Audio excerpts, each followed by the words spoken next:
Did you have a role model growing up? Yeah, I mean, I had a role model in Steffi Graf because that was the only person. I mean, there was no really woman athlete in our country outside of PT Usha that we could look up to growing up. What inspired you the most during that period when there was obviously no visual imagination of how tennis would be? I found the inspiration from within. I found the inspiration from my parents because honestly, they believed in me when nobody else did. You know, people thought that it was a joke that we even thought that we wanted to play Wimbledon one day.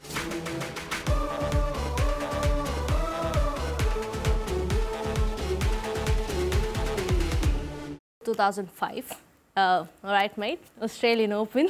Yeah. You go in, you play the first 2 rounds, and you're suddenly up against Serena Williams. By then, your introduction in my life has already happened, where my father is going on about Sania Mirza in my ears. And I was forced to wake up and watch that game. Sorry. I apologize. I know it's very painful as a 13-year-old to be woken up from their sleep. And the fact that, I had not watched tennis until then. So you were the first person that I've seen playing tennis. And I knew for the fact that Serena Williams at that point was a champion player herself. Like, how was the preparation the previous night when you knew that it's going to be Serena? So it was all too sudden. And honestly, if you ask me now, like, I think the impact of it is much larger on me. It was much larger on me later. And the realization of what I had achieved was much later than in that given moment. I was too young and I was too, it was all just happening too fast for me. That 2005 Australian Open changed my life. I mean, it changed my life in every way possible. For the better, obviously. Yeah. But also, from that day onwards, from that Australian Open onwards, my life was just never the same. And it's never been the same. It took me, not just in terms of fame and money and everything else that comes with it, but also my self-belief, also my confidence that, oh my God, I can compete against Serena is probably the best tennis player ever. Yeah. Not just in that moment. Yeah. And I was like, wow, I can compete toe-to-toe against the best ever. You know, the actual GOAT of tennis. And those kind of beliefs and emotions just really changed my life. And I think later on in my life, the things I went on to achieve were a lot to do with that impact that had on me. That Australian Open, which is why when I stopped at Australian Open this year at a final of a Grand Slam, for me, life had come a full circle. True. Because that's where it started for me. Were you nervous? Like, so nervous.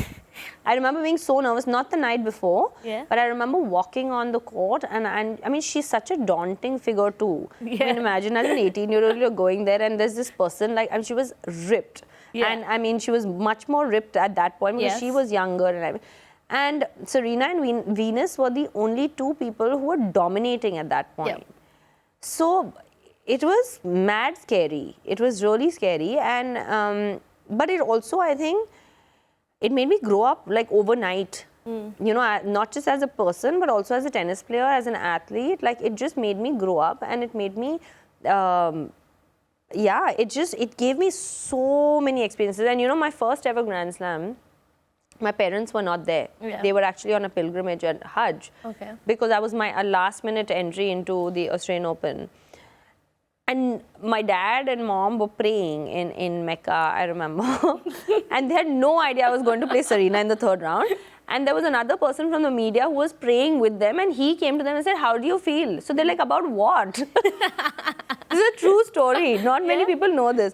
And my dad was like, about what? And he was like, oh, Sania's playing Serena tomorrow. And my dad said, what do you mean? Like, what do you mean? He had no idea. They were so disconnected from life at that point. They were on a pilgrimage. And then my dad was like, there were people coming to me, the media people, and they were like, can you give an interview in the middle of the pilgrimage, right? Which my dad was like, no. And then my dad said that he was basically praying, and when he came back and he checked his phone, he had like 30 plus missed calls, and I had just won my 2nd round, and you know, being the first woman to ever do that, blah blah blah. So it was going mad. It was so, like, it was mad, and that was the only Grand Slam that one of my parents has not been with me in all these years. You did mention that a lot of things changed after Australian Open, after especially that Serena game. When did it hit you that you've become a national icon? As soon as I came back.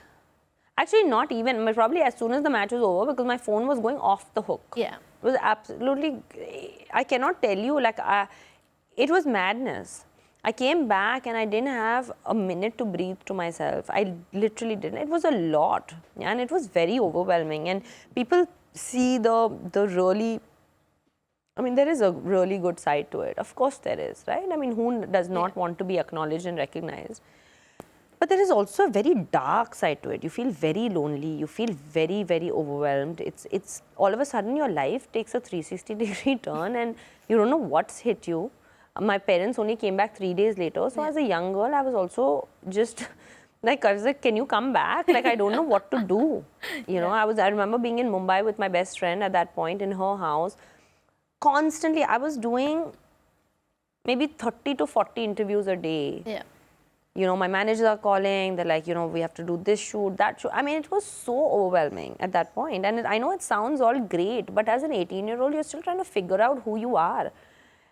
And my other friends are just worried about how to bunk classes, and I'm here like answering questions to a room full of people, you know, in press conferences, and they're asking me all kinds of things, and I don't know how to answer them. I'm trying to be honest, but it's offending people. I mean, it was a lot. It was just a lot. And so I think it hit me straight away that, you know, my life's probably changed forever.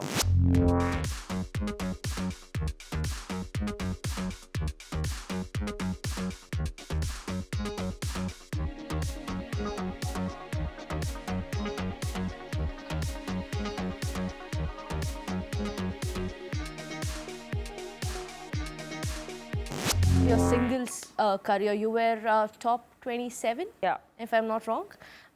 Did you feel at any point you were the best in the world, or you still had a lot to achieve? No, I didn't think so. I think that I think I got hurt quite a lot. I think that, to be very honest with you, I think I should have been top 15 in the world, which is how I felt. But my body was just giving. Yeah. And I had my first ACL surgery when I was 19. You know, so it started there, and that has a lot to do with the fact that there was no system. I didn't have the right trainers when I was younger. I didn't know where to go, what to do. I only started training like in a certain way when I was 15 or 16. I mean, I was already 8 years behind, because everybody has started training when they were 8 or 9 years old when they come from Europe. So I was always playing catch up. And then you like kind of overtrain yourself, because you're trying to obviously, you know, push your body to the limit. And so I honestly felt that, I think that year in 2005, I finished the year at 31 in the world. And then, you know, over the next few years, I was top 50. But my potential, I thought, was to be top 15 in the world. I was unlucky, unfortunate, or whatever it was in my head. But when I made the decision to make the switch from that singles to doubles, I was still 70 or 80 in the world in singles when I decided to make that switch. And being 70 or 80 of the world is unbelievably good, because to put it in perspective, you know, the only other person who's been like 60 or 70 in the world has been Somdev Varman in the last, I don't know how many years, like 30 years, you know, and that was his peak, and he's a very successful tennis player. So that's where I was when I stopped playing, because for me, mediocrity was not an option.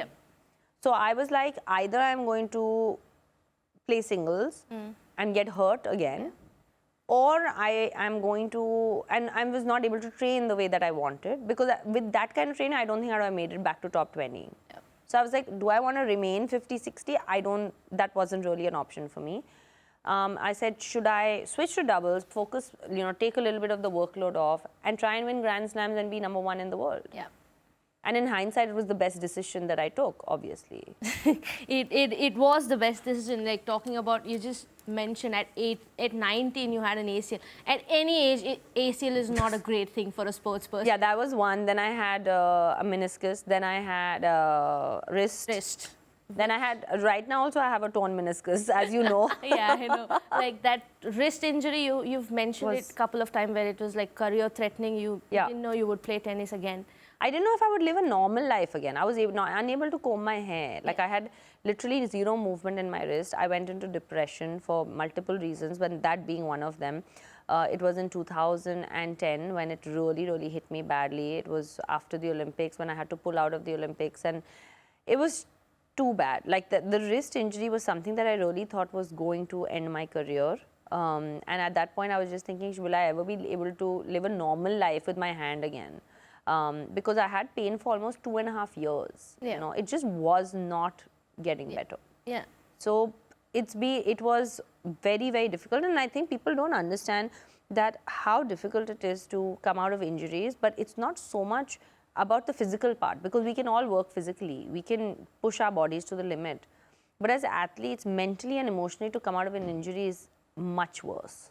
For me, it was like that. Because to trust that body part again, in doing the exact same thing that it used to do before you have a surgery, is something that it cannot be taught. You just have to play and trust it slowly.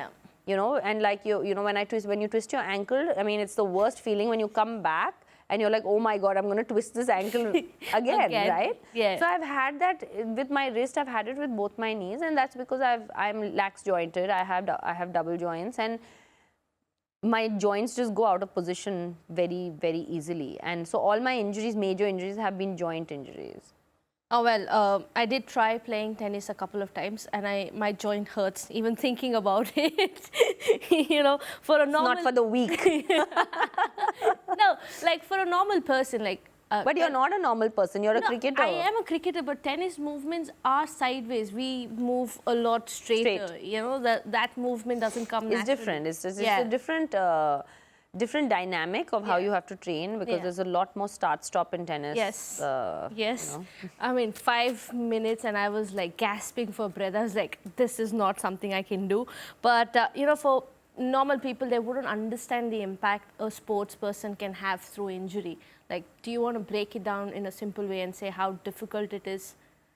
Yeah, no, it's so difficult. It's so difficult because injuries are part and parcel of every athlete's life. But some athletes are lucky that they don't have big injuries, you know. I was not that lucky person. I had huge injuries. You know, whenever I used to even tear a muscle, I've torn 3 big muscles in my life. One was an adductor, one was my ab, and one was my calf. And when I used to tear it, I used to tear it. Like it was not, no, I didn't strain it. Go full. No, I either went big or I went home. Like it was, like I always, it was fully torn. I could hear it tear. You know, it was that kind of tear. You literally didn't know when to stop. No, I didn't. I really didn't. In my body, that's why I said, but the 3 surgeries were much harder. And because the way I said that, it is so hard to trust your body, because emotionally, you're also questioning yourself, the comeback of trying to walk again. You're literally, you know, the minute they open up a knee, your entire muscle tone goes away. You're literally trying to just like do this to your quad, and you're not able to do it because there's no muscle there. So imagine that as a professional athlete, you're pressing or leg pressing 100 kgs, and then the next week you're unable to like just contract a muscle.